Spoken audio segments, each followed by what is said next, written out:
not detaining me or anything? Okay.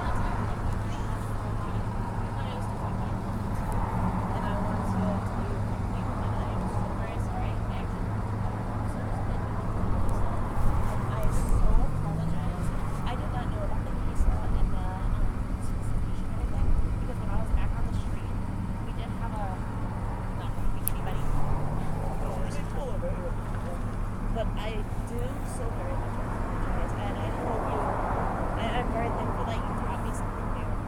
I'm so sorry. Sure.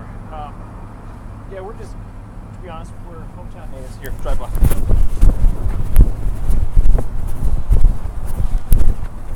There. Maybe over here, would you?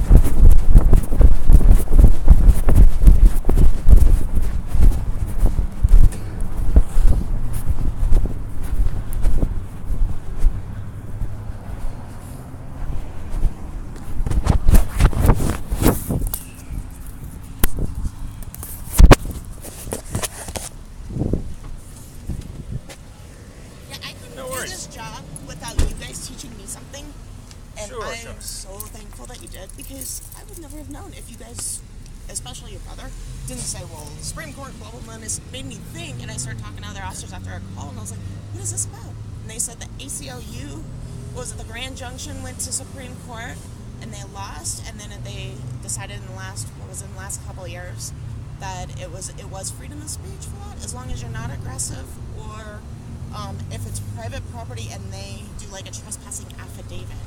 Is that correct? Mostly. So we're up to our eyeballs. We came from Fort Collins, and you're one of the first, actually, we would say probably the second officer to get this far with us, because most of them just pick us up and arrest us and falsely imprison us, and we win the trials, and it's pointless. So, yeah, it's bad. We won dozens of trials. This one over a dozen. So we're from Fort Collins. We came from a Mormon household. We got excommunicated when we were really young. We didn't get any help for our medical disabilities. That's why I had kleptomania. My brother later on had a development or a bipolar misdiagnosis. Parents, family, nobody helps us for the last decade. I got wrongfully convicted 12 years ago by Judge Blair, the one that wrongfully convicted Timothy Masters.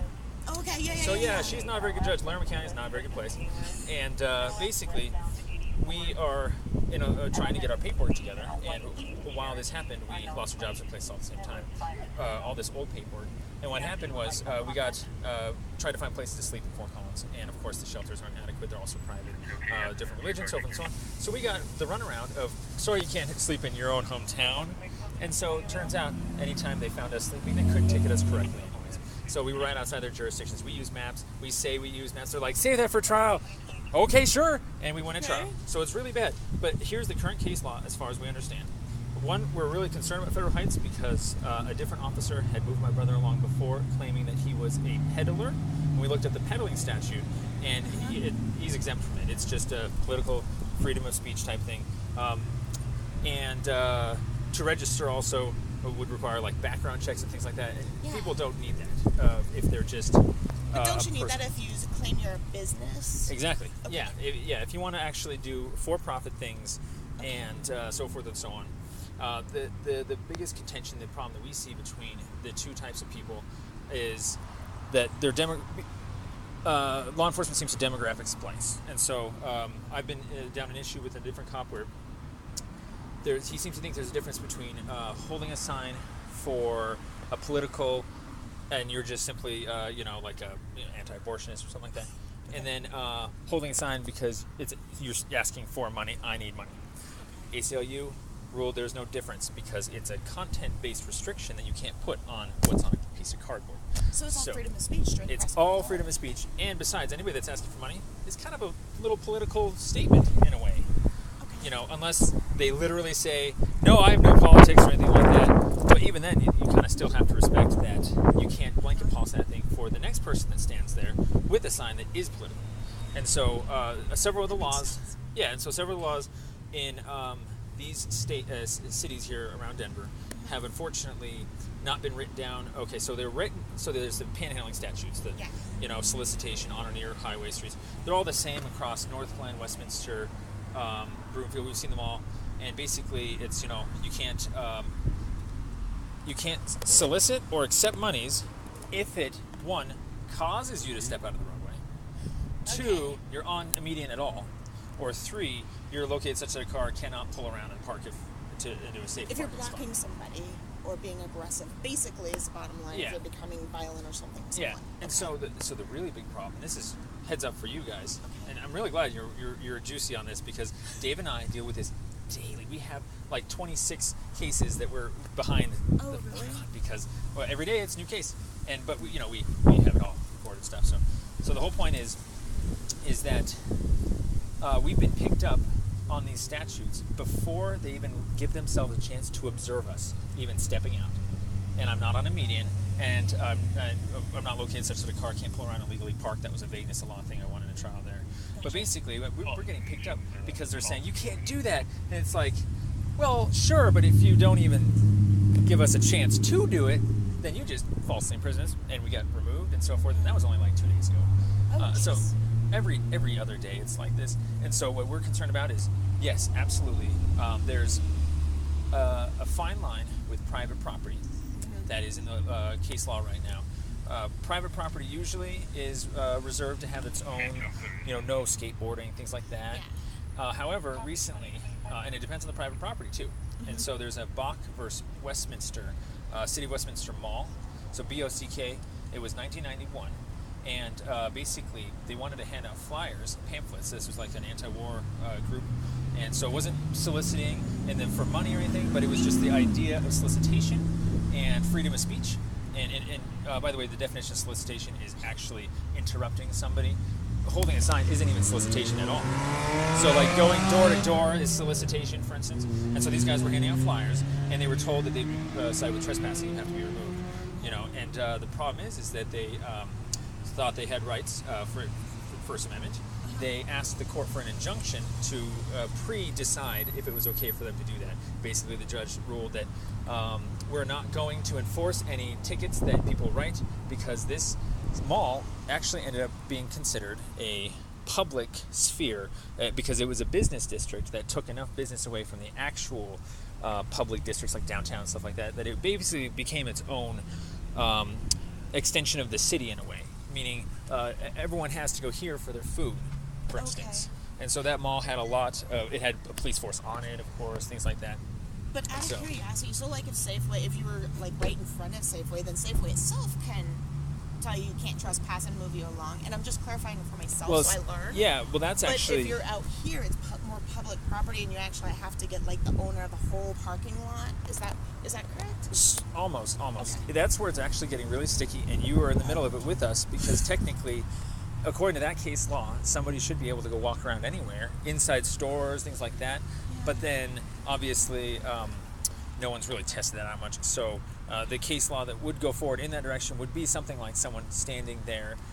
It would be maybe loitering or some other thing, or it would be interference. Loitering is not actually a charge anymore, because that went into the not solicitation, but like panhandling, just standing there. Yeah, it's any particular private property gets to write any of their own rules, and no one's really stopping them with how they write them. And so if they want to say no skateboarding, they have the right to do that.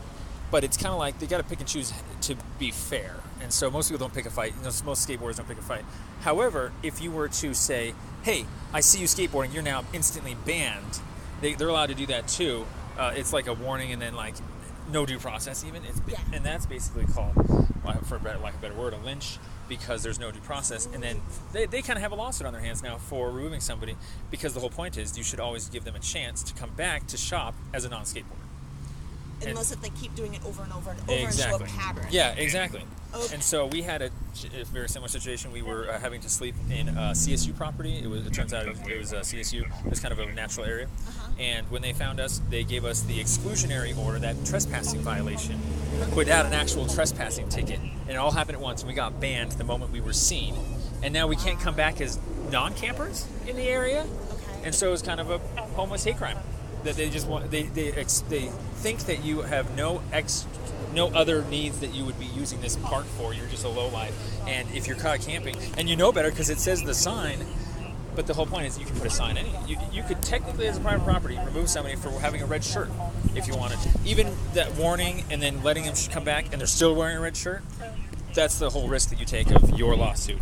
So you can, Gotcha. and you guys have to write exclusionary orders for any reason that they give, really.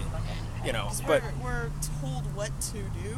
Yeah. And we have to do it. Yeah. So when it comes to the private property, I was actually, to be honest, hoping that you would come back with the private property owner so that you guys could engage in the conversation with me that they did with Bach, where I would ask for permission, they would say no, and then I would say that I would take that permission to the court to get an injunction with saying it's freedom of speech and so forth. And to be honest, it's going to be a lot harder to do that now because you came back, didn't do this, but keep in mind that if you were to have stopped it, since you did stop us first, and then you were willing to come back around and get the business owner, and then have the business owner come out without their knowledge that we were here and so forth, then that would be leading. Wouldn't that be more of leading them to you? And that would be kind of what happened in the Bach versus Westminster case, where they had regular police enforcement of the area, and that's what kind of determined it more as a business district of the public.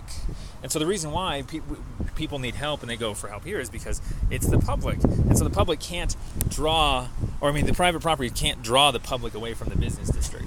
And so if they were to come out themselves and warn me, and then I repeat and them do it, and then they call you out, they might have at least a teeny bit better time arguing that in court. But the fact that you came out first and told us, for them, you were kind of acting as their agent, which helps prove the whole case in the first place. This is a public marketplace in the end. Public enough for that kind of freedom of speech that was proven in Bach versus Westminster. Well, and I hope you also understand that cops are all different. We're all human. Oh, yeah. And I'm one of these cops. When I got into this, my dad always taught me, I'm here to educate people, but the first time that I stopped learning myself, then I need to get out of it. So that's why I am so thankful that you took this time to actually tell me about this, because let me tell you this. I've been an admin for 4 years, and I didn't even know that this got changed. In all honesty, I had no idea. Well, yeah, it's and so the number one crime that we've seen with police officers is they think that when you are your sign says I am soliciting, I am asking for money, but you're not actually soliciting, you're not actually interrupting them with or without a sign or anything. Okay. They consider that solicitation, and it's not. I did. Yeah, exactly. It's because people are just so used to it. But truth be told, it's still not illegal to solicit. Meaning the first time you walk up to any stranger, you're allowed to ask any stranger on the planet for help, and then only if they say no, then it would be a repeat offense of harassment charge at that point. There's already laws in the books in place. And that goes more for isn't that like what you were saying earlier, the door knocking and going up and asking people, or coming out into the street saying, give me money, and all that, right? Anytime that's a one-time only, they can come out into the roadway. Depends on the traffic laws and so forth. But they have to do warnings first. But the whole idea of solicitation is that you can walk up to anybody once, say, hey, can I interrupt you? I just need some money. And they say, no, leave me alone. If you go up to them again, that would be just straight up harassment, because it's a repetitive nature and it has nothing to do with anything. And so there actually isn't any solicitation statutes out there for anything, except for, I think, the reason I said the door-to-door is there are restrictions for neighborhoods for solicitation door-to-door, like you're selling something. And so that's this. But even if you're not selling something, it's the whole interrupting somebody at their door. If they have a no soliciting sign, then you know that if that's what you're doing is the interruption, regardless of if it's for a nonprofit or for-profit, then that could be constituted as trespassing, because it's right there. You already know ahead of time, or at least when you're told to leave, if you don't leave, then it's trespassing. So it's the silly thing is that my brother and I have caught an obscene amount of stat fraud, and the stat fraud is, truthfully speaking, what is that? Statistics fraud, where people act on information that they don't realize is incorrect. Like me? Yeah, possibly. Yeah, the legal system is the number one problem of it. So, the best advice I could give you and any other officer so far, and from my experience of dealing with you guys, I've won too many trials now. The elements of the charge are very, very important. And a lot of times the revised statutes say it in a certain way, but if you want to ever write a ticket correctly and not risk ever screwing up, you go to a website, just Google Colorado Model Jury Instructions. The model jury instructions, because the jury is now you're a jury member. You get to go through. It's like 27,000 or 2,700 pages, but you just search your statute 18.9.111, and it'll pop up the actual elements of each charge, and then it'll show the definitions below of like knowingly and so forth and so on. And when you go through those, it's very, very difficult to find somebody guilty. Most of the time, those elements are never actually met. And that's not part of our Colorado Revised statute, is it? It's in this. It's kind of written in the statutes. You're supposed to be able to extrapolate from the actual statutes, but the wording has always been kind of short. So I always go to the actual, what's going to be said in the jury. Okay. And so That's a good idea. I'll give you something to lead with because I'm going to go in here. But thank you. And seriously, this is the kind of story that I've been trying to get to the other side, and this is our lawsuit, David and I. So there's a homeless hate crime lynch protocol that has been going on with police, certain police in your force, in any force that we've noticed, and it's poverty discrimination, poor people, homeless discrimination. It's not a crime to be poor. Or Yeah, exactly. But transients, they don't like transients and so forth. And so basically up in Fort Collins, there is such a problem up there that nobody knows the law, nobody cares about the law anymore, and there was a fence that went up in the right-of-way. So first off, right-of-way it's 100 feet or so, depending on what's measured for the city plats. It includes streets, sidewalks, grass, everything in that 100 feet. The City of Fort Collins Police don't know that, and I jumped a fence that was put up illegally in the right-of-way, and before I found out this was illegal, as I was finding out that it was illegal, I went into the city manager's office, confirmed with him that it's the right of way. He sent a takedown notice because it's a 23-84 violation of their municipal code. Okay. And I got a copy of this takedown notice, and I tried to provide this to the officers that were trying to arrest me during this feud. Officers know better than citizens. What? Well, Officers know better than exactly. citizens. And so live, I'm telling him things he's supposed to already know. Right of way, plat, go look at your city docs. Go look, and Rob Mosby, go look him up. He's your chief construction inspector. And so they said, sorry, that's an argument you need to save for court. And they continued to write in their police report, yes, we arrested him for trespassing on private property. And there's no private property. It's a right of way. So they're stuck in this world of, they only proved two elements. The defendant behind a fence. And the other elements, if they were to go through it with me, if they were willing to go through it with me on the ground, it would have been established, plat, that this is a right-of-way, that your other elements of the premises of another, it would all naturally fall apart. And you would, if you didn't happen to know your law, you would at least get a chance to figure it out live and not accidentally falsely imprison and kidnap, ticket somebody. And I don't throw the word kidnapping around, but when you remove somebody, so From if you one just, place to another, then, if you just write them a ticket and let them go and just don't tell them to move along, that's just false imprisonment if you're wrong. But if you actually tell them to move along, that's the whole unlawful justification later. If it's dropped, that's an actual second-degree kidnapping charge. And so, See, I honestly didn't know about that either.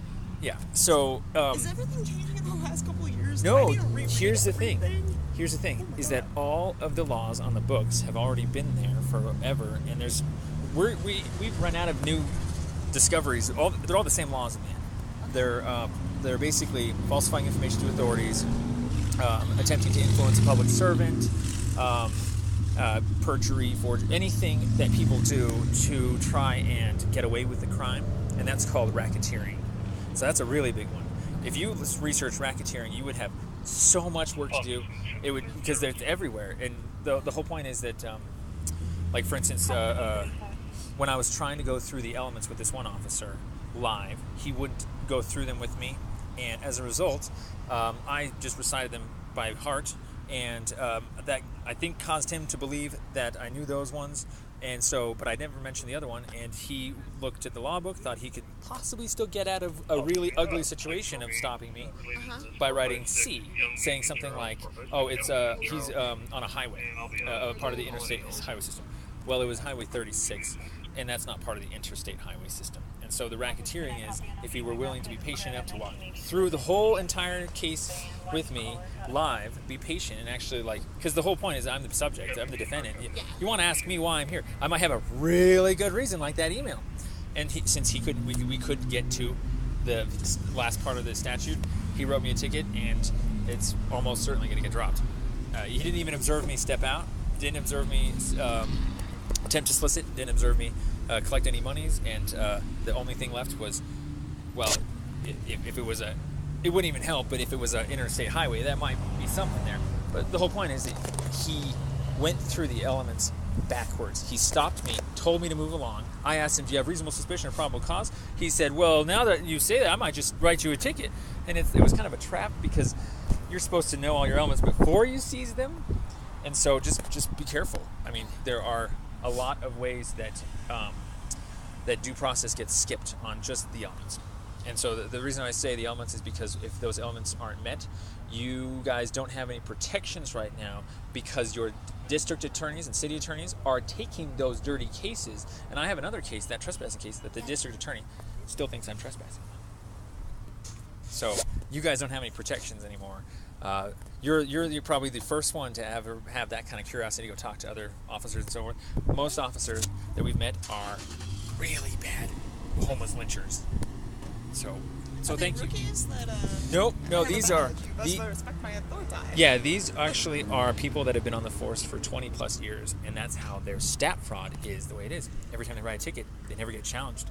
These homeless people never know their rights, and so we've collected tickets from all these officers that literally don't do any investigations, don't do anything right. Have you ever tried talking to a police department and saying, "Hey, we're here to help you guys out. Let's kind of work this out together"? Believe me, we're trying. We just have we can't do anything without the paperwork, and it's literally witness tamper zone of epic proportions every day. We just need money for food to sit in front of a computer to type things out. We're 12 years behind on paperwork, so that's why we're out here. Is if we could find any other help. The reason why we're out here is that it's a defamation lawsuit that we're in. Nobody believes us because we're turning in everybody that has wronged us. Mormons don't believe us that they wronged us. We're asking Mormons for help because they're our family, not going to help us. The city doesn't want to help us. That doesn't make sense because our religion helps out everybody, especially in their families. Well, exactly. Well, when you're not the same religion, it's not the same thing. And so it's very conditional help, and it's one of those things where they'll only help you if you believe in the things they do and so forth. And then also, you also don't want to help somebody because, like the problem with the city in Fort Collins right now is that if they help people, they start to have to admit that maybe they have problems, and then maybe if they admit they have problems, they might accidentally discover that it was them who caused it. Because the whole point that we've noticed. We're supposed to be learning ourselves. Just because we're officers doesn't mean that we're not human and we make mistakes either. Exactly. Well, that's the point with everyone is the homeless guy doesn't know any better. He just needs help. Anybody that technically commits a crime does not commit it with that actual level of culpability that the current legal system is written down for. So that's actually one of those elements that I would look into personally. Okay. You shouldn't write another ticket ever again without fully investigating every person. The reason being is this is serious because I got charged. I gotta keep my job too. Well, remember, this is a hero moment. You could be the king of your job. And so here's the problem with the legal system. Tickets are getting written without any research into the actual reason why that person committed that crime. And all the police are doing are just matching up, did he do it, to the act. And evidence, he did it. Joe Friday. Yeah. That's just facts. And the problem is we want to possibly prevent that from happening in the future. But the problem is that every time someone gets convicted, they're always lynched. Everyone always hates them. They don't want to give them any due process or rights. They just want to lock them up. They're really pissed that they're a victim to it, or the DA is always butthurt. But here's the thing, is that like when I committed a crime back in the day, I was 18 and a half. I had a developmental disability of kleptomania that had not gone treated from my childhood. So I wasn't even supposed to be technically charged as an adult. But they went through the elements, and they didn't get culpability down. And I pleaded guilty, not knowing what I was pleading to, pled guilty to crimes I didn't even do, tried to explain to the courts that 3 people took money from me that now I'm being asked to pay for, and they said, nope, sorry, you're a criminal, you can just save that for the next court restitution hearing. And I was kind of railroaded into basically eventually thinking that I have to pay it because they're putting it on the restitution amounts and everything. And so the whole point is that the ticket was never written correctly, and once it's not written correctly, nobody ever wants to go backwards. And so when I mentioned the 3 people were involved live in the middle of my court case, the DA didn't want to go backwards and reinvestigate, possibly charge them as co-conspirators, joint several. And so I'm still paying 12 years later for those 3 people that took money and got away with it because I wrote them checks, they didn't give me the money, they cashed them, told the cops they gave me the money. And all of this was just a developmental disability of kleptomania. I'm just stealing random crap to survive because my head's chopped off. And if the DA had caught it, they would have caught Mormon child abuse, they would have caught kleptomania. But instead, they witness tampered me, put a whole big, huge price tag for me to pay for the next 25 years. And on top of that, I have an adult record that I can't find decent jobs now because of the felonies. And so they kind of railroaded themselves, and then eventually lost my job and place at the same time. And now Dave and I, our rights are in order, and we're picking them up in order. And as we do that, we pick up everything else. So now we're picking up corrupt cops that won't let us sleep. And it's like everyone needs a place to sleep, but William and Dave really need a place to sleep because of the fraud and so forth. And so the problem is that a lot of people think that criminals make bad choices, or some transient is a bad choice. Well, remember, it's always a decision based upon really bad information. Nobody ever, let's put it this way, nobody does something that they know it's wrong, because the definition of truly knowing that's wrong is that you wouldn't do it. We have seen people that commit them over and over, and you bring them in, and it's like, okay, dude, you know stealing is bad. Actually, you keep doing it. Actually, that's the scariest thing of all, is that those people never got the information correctly to collapse their egos with in the first place. The system never successfully taught them. Like, you're shaking them like, but you should get it. We're punishing you. But because of the way they were taught earlier in life, the layers of information, their ego doesn't collapse correctly, and they go steal again. Them stealing again is actually this court's fault for not getting them the right medical help to address the actual root cause, because no one ever repeats history unless they don't know. Serial killers do. Well, and I'm just being devil's advocate. Yeah. But the whole point is that even if the serial killer, he's only doing it because he doesn't know it's wrong. The definition of wrong being, you know that he's doing something wrong, that you wouldn't do that if you were him. I'll be down the short. And the whole point is that he doesn't know that point. And so the reason I do this is because my parents still believe to this day, but you knew it was wrong, when I was doing all this check fraud and stealing stuff out of cars. I was a developmentally disabled kleptomaniac. I stole from 5 years old on. It didn't matter what I stole. And so the world seems to be on this side, where they think that everybody that makes a choice is informed and they need to be punished for it, and that they knew better, and that there's all these laws in the books that we posted here for you to read. And then on the other side is these people that make bad choices, not on purpose. They don't know what they're doing. They don't have access to good information or medical or anything like that. Yeah. And they actually did that as a last moral dilemma. They don't know that it's wrong enough to stop doing. So it's not that they know it's wrong and they choose to do it. It's that they don't know, and that we need to be working on a better way to get to them. So maybe very heavy therapy in both directions, because there's probably a really good reason why he's doing that. Maybe a really bad childhood, bad friends. I can tell you 100% all the details leading up to me stealing.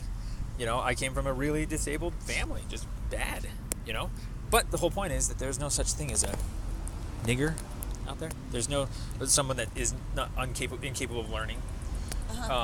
It's an actual delusion in the other side, and because we deal with it all the time. People think we're niggers because we say certain things or we act a certain way, and it's all in perception. Yeah, and the whole point is their beliefs are. Yeah, and so the whole point is, back in the 60s with black people, are the black people niggers because of themselves, or are they because of the society lynching them and grouping them all together and not getting them any help in the first place, so that they kind of actually end up creating the nigger? And so there's really no criminal out there. There's literally a lost soul that just needs a lot of help. And truthfully speaking, us just locking him up and throwing him in jail and just hoping that he learns. Probation or halfway house is just not enough. And it wasn't enough for me. And no one taught me that. By the way, I had to learn about kleptomania completely on my own. The legal system just prosecuted me, and that was it. No one ever discovered my parents and anything. I had to rediscover. I had to discover it 4 years later, about 7 years, all by myself. And so, like I said, writing those tickets, those elements, if you talk to the person and you go over the element of culpability, you might actually start to dive into what we're diving into, where every time that he comes up with an excuse or a reason, he's not trying to get out of it. He's just trying to say, well, the order that I learned my information in, I thought this is okay. And so you have to find out. You just have to find out what information he thinks he knows, and show him that it's incorrect. And that way he can actually trust you guys and so forth. And most of the time that just never happens. It's not enough time. It's just mostly a ticket and a prosecution. That's it. So you're right on that. Well, I hate to cut this short. Yeah, no, Thank hey, you so very much absolutely. For talking to me. I'll be honest. The story I got from David, I haven't heard his audio, but we record everything. He was told that that he had to move on, and or is this going to be a problem when he asked for the statute? We thought that was definitely false imprisonment, especially the running of his name. I never ran his name, and I told him that. I said, you didn't? No, Okay. no. I told him because I contacted him. I just wanted to put his name in the card, so then that way it shows that I contacted him. Ooh, very interesting. That's I will all take I that. did. I'll take that with a grain of salt. We're going to work with this with Dave. But just so you know, from what I got from David, we're very used to not how to put this. You just got to be very careful because the person may feel as though they're being detained and feel as though they have to give up that information when it's coming from an officer of the law. And so if you're not specific enough in telling him that they don't have to, he came over there and told me basically that he felt it was a false imprisonment and everything. I did tell him because I know in the Colorado Revised Statutes it does say that when we contact you on if we're investigating something or anything like that, which and understand and please don't be mad at me for this, but I thought you guys were doing wrong. Because that's why I told you thank you so very much. So for telling me. so you thought there was reasonable suspicion. Because not reasonable suspicion, yeah, and I was investigating it. So that's why I asked him, I was like, per Colorado Revised Statutes, which is very true, that when I'm investigating something or looking into something, I have a right to ask somebody for their ID. Which that is very true. Well, that's true. And that's it all I has got to is be... I just got his name and his birth date, and I was like, I'm not running you. I'm just putting it in the card because I'm going to check into this, and I'll be back. But if you don't mind, would you mind going across the street until I find out what's going on? Yeah. And he's like, am I detained? And I was like, no, you're free to go, but can I just get your name? That's all I ask him. So I never ran him. I just put his name in the card, and that's all I did. But asking multiple times, we get very concerned that if we don't ask, I've been arrested over it. Yeah. So we kind of have to give it up when it's asked. But just to confirm and clarify, this is you kind of hit a nerve. This is the largest problem that we've seen with the police force is they don't know the difference between reasonable suspicion and probable cause. Yeah. And while something may be suspicious, if it's not able to be articulated that a crime has happened, is currently happening, or is about to happen, we had determined, based upon the fact that there's no warning that we were given, that you knew about, it's on private property, there's no other solicitation statutes or anything that would otherwise lead the person to believe that there's suspicious behavior, that was actually a false imprisonment of his Fourth Amendment.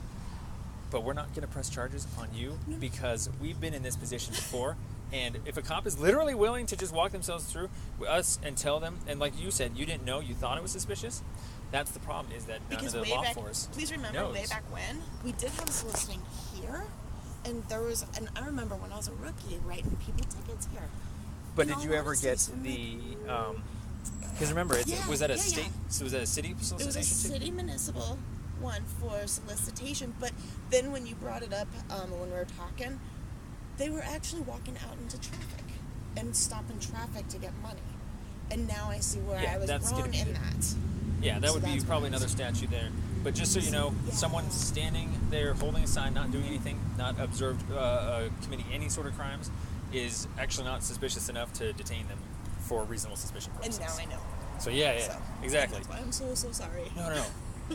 We're at the point where we're having these kind of conversations with officers where, because we know so much our rights all in the right order, we kind of railroad the officers, and by railroad I mean you executed something that was based off of assumptions that you didn't know, but you're willing to work with us. The whole point is that we're going to naturally martyr you as a good cop.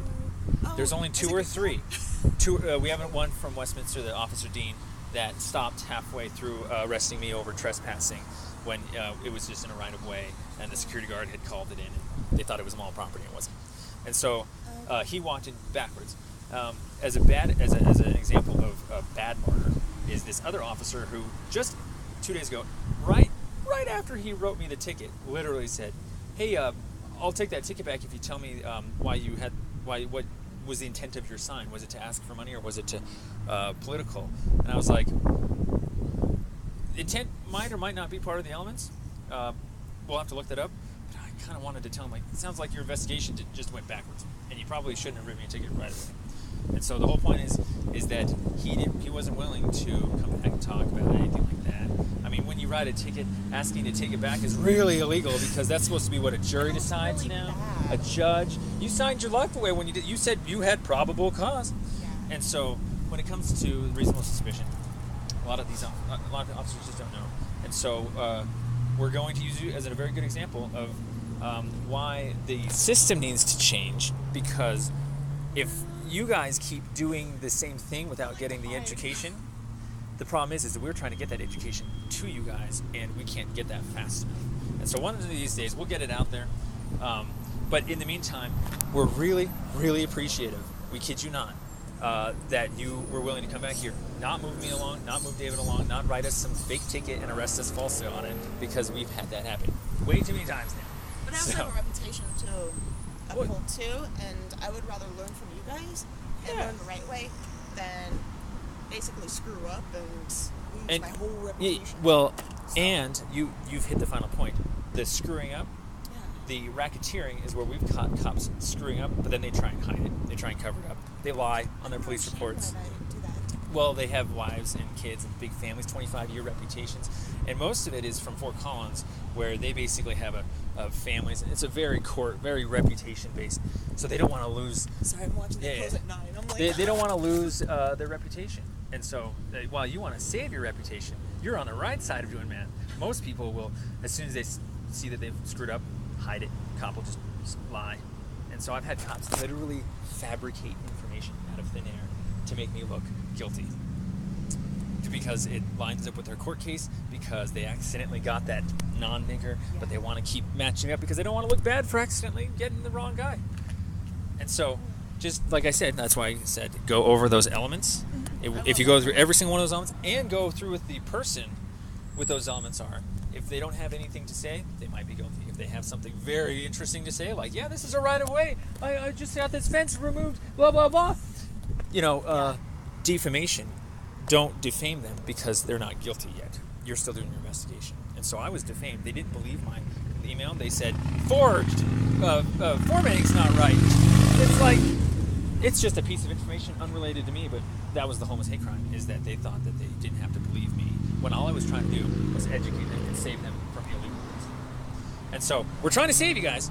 Some people are trying to argue to get out of it. Those are the racketeers that you have to, chase or whatever. But for the most part, just to protect yourself, go over those elements before you actually stop them, because chances are you'll know where the reasonable suspicion would start, where the probable cause would start, and you won't risk doing everything backwards, because it's bad. I had a ticket real quick where they wouldn't write me the specific. It was just 941B. They didn't pick 1, 2, or 3. And then in the police station, while they're booking me, frantically going through their books to get this statute. And I was like, oh, yeah, it's all right. Of course you didn't pick it. And then when they started reading it, they got quiet around that part. And I was like, oh, really? Yeah, right. What are you guys doing? And, of course, I went straight to trial. And I asked them the 3 questions that was on those statutes, kind of going through the elements that I was trying to on the ground with them. Went through it with the judge, got acquitted in 5 minutes.